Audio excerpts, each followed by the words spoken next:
पित्रे ब्रह्मोपदेष्ट्रे मे गुरवे दैवताय च प्राप्याय प्रापकायास्तु नमः श्रीनिधये नमः।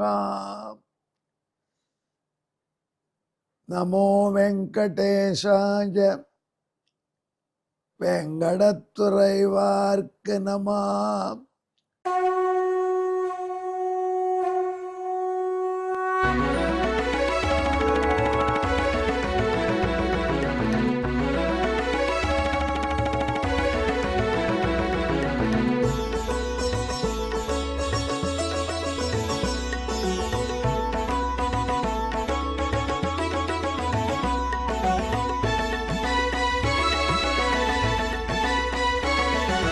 सहस्रनामं सहस्रनामं श्रीवेङ्कटेश सहस्रनामं सहस्रनामं सहस्रनामं श्रीवेङ्कटेश सहस्रनामं।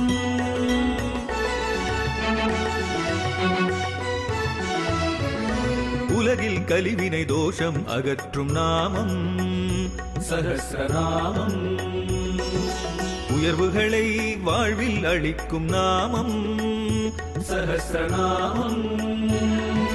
திருமலையில் தினம் அர்ச்சனை நடைபெறும் நாமம் சஹஸ்ரநாமம். திருவேங்கடனின் தரிசனம் காட்டும் நாமம் சஹஸ்ரநாமம். சகஸ்ரநாமம் சகஸ்ரநாமம் श्रीवेङ्कटेश सहस्रनामं सहस्रनामं सहस्रनामं श्रीवेङ्कटेश सहस्रनामं। இப்பொழுது நாம் திருவேங்கடமுடையானுடைய திவ்ய சகஸ்ரநாமத்திலே 690வது திருநாமத்தை அனுபவிக்கப் போகிறோம். இது புண்ணிய கீர்த்தி.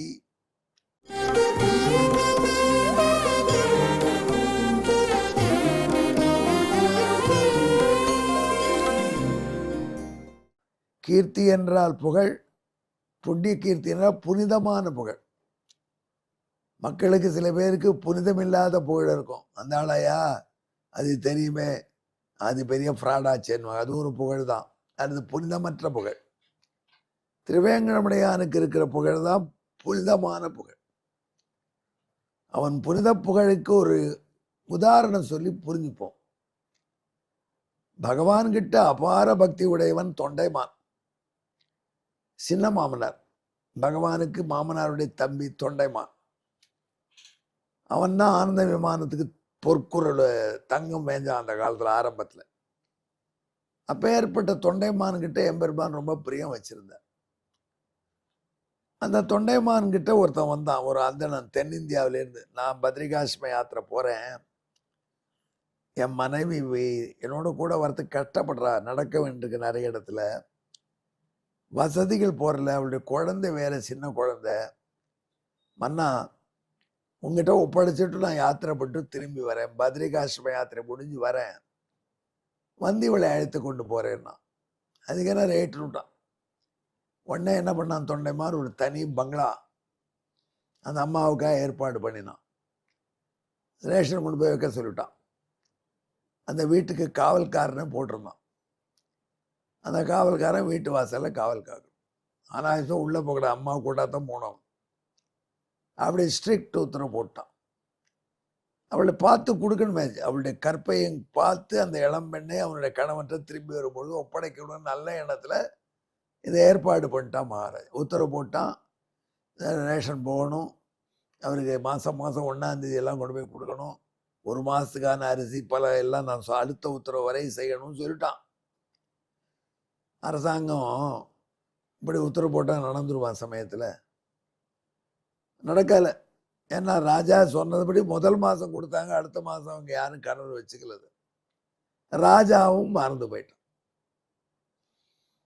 அந்த அந்தணனுடைய மனைவி அவள் வெளில வரக்கூடாது, நீ அங்கேயே இருக்கணும்னு சொல்லிட்டான். அதெல்லாம் அந்த தனி வீட்டில் சிறை மாதிரி இருக்கா. செல்ஃபோன் கிடையாது, ஒருத்தரை கூப்பிட்டு சொல்ல முடியாது, வாசல் இருக்கிற தூரக்கு இருந்தே போய்ட்றான், வரமாட்டான். அந்த அம்மாவுக்கு பால் வரல, தயிர் வரல, கேஸ் வரல, ரேஷன் வரல. கொஞ்ச நாளைக்கு அப்புறம் என்னத்தை சாப்பிடும்? அந்த அம்மா அப்படியே பட்டினி கிடந்தே மாண்டு போச்சு. அந்த பையனும் மாண்டு போயிட்டான். அவன் ஆண்டு போனது கூட தெரியாது யாருக்கு, காவல் காக்கிறவனுக்கு. அவன் பாட்டுக்கு காவல் காத்துட்டு இருக்கான்.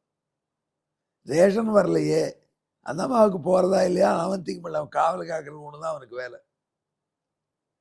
அவன் காவல் காப்பான், அடுத்த ஷிஃப்ட்காரர் ஒப்படைச்சிட்டு போயிடுவான், அவ்வளோதான். உள்ளே என்ன நடக்கிறதுன்னு போய் பார்க்கக்கூடாது. என்ன ராஜா அப்படி கான்ஃபிடென்ட்லாம் வச்சுருக்கான். ராஜாவுக்கும் ஞாபகம் இல்லை. சில மாதங்கள் உருண்டு ஓடின.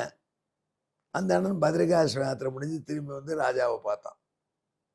மகாராஜான்னு அவன் பார்த்த உடனே தான் ராஜாவுக்கு சூரியது. அவன் தான் மனைவி குழந்தை நம்ம போட்டு ஒப்படைச்சானே, மனைவி குழந்தைக்கு ரேஷன்லாம் வழங்க ஏற்பாடு பண்ணுமே, ஆனால் சரியாக போகிறதான்னு செக் பண்ணிடுமா இல்லையான்னு தெரியலேன்னு வந்திருக்கேன் சுவாமி. நான் அந்த என்னுடைய மனைவி குழந்தையை திருப்பி கொடுங்க, நான் ஊருக்கு போகிறேன்.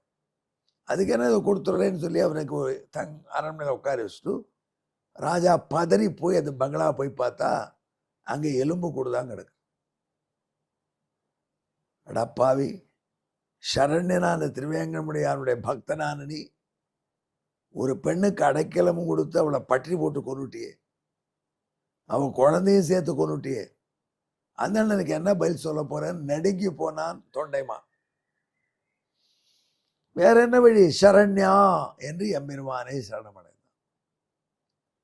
பகவான் சொன்னான், ஏண்டா ஒருத்தரை கொண்டு வச்சுட்டா அவங்களை எல்லாம் போகிறதா நடுவில் செக் பண்ண வேண்டாம். என்ன கவர்மெண்ட்டு ஆட்டோமேட்டிக்காக ஆகிடும். பேங்க்லலாம் சொல்லுவாங்க, நமக்கு மெசேஜுக்குள்ள பணம் கட்டுங்க, டெய்லி பணம் வந்தால் மெசேஜ் கொடுக்குறோன்னு. ஒரு 4 நாளைக்கு ஒரு தடவை மெசேஜ் வரும், 3 அக்கௌண்ட்டுக்கு வராது. நம்மளால் ஒன்றும் பண்ண முடியாது, கேட்குற பணத்தை கொடுக்குறோம். அப்படி அரசாங்கம் நடத்துறது இப்படியா பண்ணுவா நீ? அதனால் நீ என்ன பண்ணணும் தெரியுமா? முதல்ல இந்த பிழைக்கு பொறுப்பை எடுத்துக்கோன்னார். எடுத்துக்கிறேன் சுவாமி, ஆனால் சரண்ய நான் உன்னுடைய தொண்டன் இப்படி அவமானப்படலாமா? பராபவோ நாத நதேனு ரூபா, உன் முன்னாடி அவமானம் எனக்கு வரலாமா? அது உனக்கல்லவான்னு கேட்டான் தொண்டைமான். சரி, என்னை தரிசனம் பண்ணுறதுக்காக ஒரு இந்த சுரங்க வழியாகத்தான் வந்த அந்த எலும்பு கூட எடுத்துன்னு வாங்க அப்படின்னு நான் பகவான் எடுத்துன்னு போனான். பகவான் தன்னுடைய தீர்த்தத்தை புரோட்சிச்சான். அந்த பெண்மணி எழுந்துலாம் அந்த குழந்தை எழுது திருப்பி கொண்டு போய் கொடுத்துட்றா. என்ன சொன்ன அவர்கிட்ட? கோயிலுக்கு போயிருக்காங்கன்னு சொல்லியிருக்கோ இல்லையோ, ரைட் வா. அந்த கொடுக்குறவனுக்கு பயப்படுறேன். எத்தனை நாளைக்கு கோயிலேருந்து வருவாங்க? மகாராஜாவும் காணும்னு நினச்சான். வந்தான் மகாராஜா, இருந்தாங்க உங்கள் பெண் மனைவியும் குழந்தையும் கொடுத்தான். இப்படி தன்னுடைய அடியவனான தொண்டைமான அபகீர்த்தியிலிருந்து காப்பாற்றின புகழை உடையவன் எம்பெருமான். அது புனித புகழ், எல்லாருக்கும் புகழ் கிடைக்கும். ஆனால் இறந்தவரை உயிர்ப்பித்து கொடுக்கிற செய்ய முடியுமா? அது என்னப்பன் திருவேங்கடமுடையான் ஒருவன் தான் செய்வோம். இந்த அந்த அப்புறம் மனைவியை கேட்டு அவன் நைஸ் தான், நடுவில் ரொம்ப நாள் சாப்பாடே வரல, பட்டி தான் செத்து போகணும், அப்புறம் ஏதோ மந்திரம் பண்ணி பழக்க வச்சிட்டாங்கன்னு சொன்னா கூட அந்த அந்தணன் சீரக்கூடாது தொண்டைமான் மீது. அதற்காக பகவான் சொன்னான், அந்த அந்தனம் பார்த்து ஒரு வார்த்தை சொன்னான், உன் பேர் கிருஷ்ணன், உனக்கு நான் பெரிய போஸ்ட் தரப்போகிறேன், நான் உன்னை வேதாந்த தேசிகராக மாற்ற போகிறேன்னு சொன்னேன். இந்த கதையில் ரொம்ப கேர்ஃபுல்லாக புரிஞ்சுக்கணும். வேதாந்த தேசிகருடைய அவதாரத்துக்கு பல பின்னணிகள் இருக்கு. அது எம்பெருமானார் ராமானுஜரே வேதாந்த தேசிகராக வந்தார் என்று ஒரு கருத்து, திருவேங்கடமுடையானே வேதாந்த தேசிகனாக வந்தார் என்று ஒரு கருத்து, திருவேங்கடமுடையானுடைய திருமணியே வேதாந்த தேசிகராக வந்தார் என்று ஒரு கருத்து.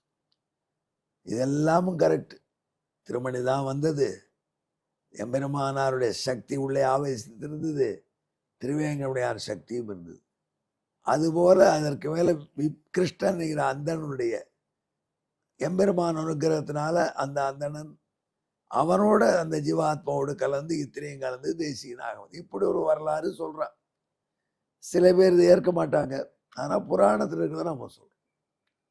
புராணம் சொல்றது நாம சொல்றோம். கிருஷ்ணாக்கிய விபரஸ்ய வேதாந்த தேசிக பதப்பிரதான் என்பதாக ஒரு திருநாமமே இருக்கு அவனுக்கு.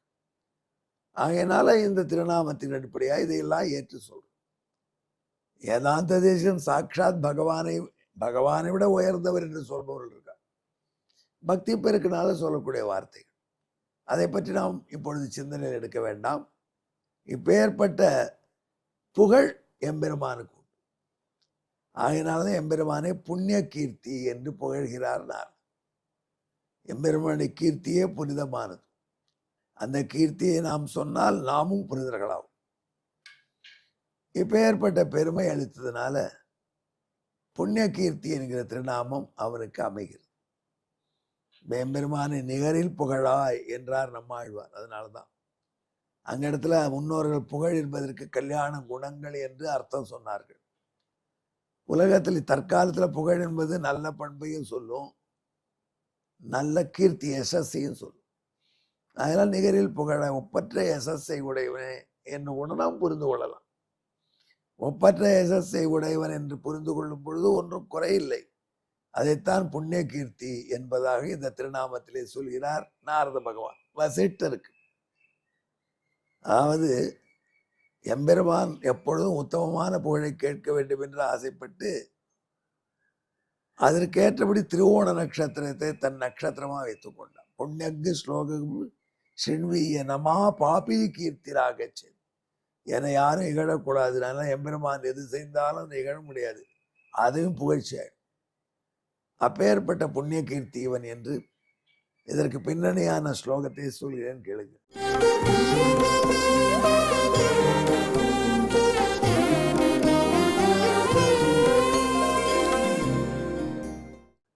மிருதாம் ச பத்ரீம் சசுதாம் த்விஜஸ்ய ஞஸ்தாம் ஸ்வபக்தே கருணா கரோசோ சஞ்சீவயன் வெங்கடசைலநாதகா நாம்னா விபாதீதி புண்ணிய கீர்த்தி.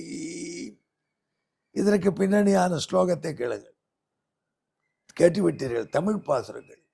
அடைக்கலமாக வந்து அந்தணன் ஒப்படைத்த அவருடைய கால் மனைவி மக்களை பட்டினி போட்டு கொன்ற அவனுடைய மனைவி மக்களை பட்டினி போட்டு கொன்ற தொண்டைமான காக்க மாண்டவர் உயிர் பெறச் செய்த புண்ணிய புகழாளன். அதனால் புண்ணிய கீர்த்தி பெயரவன் தானே. எங்கே இருடன் கலந்து ஜெபியுங்கள். புண்ணிய கீர்த்தயே நமஹா. நமோ வெங்கடேஷாய. வெங்கடத்துறைவார்க்கு நம. நன்றி, வணக்கம்.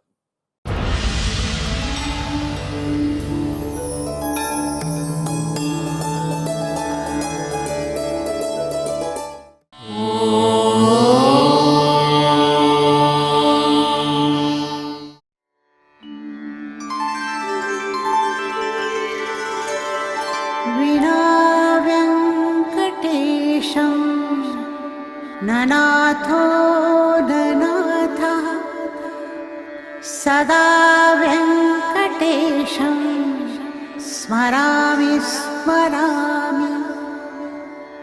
हरे वेङ्कटेश प्रसीद प्रसीद. प्रियं वेङ्कटेश प्रयच्छ प्रयच्छ.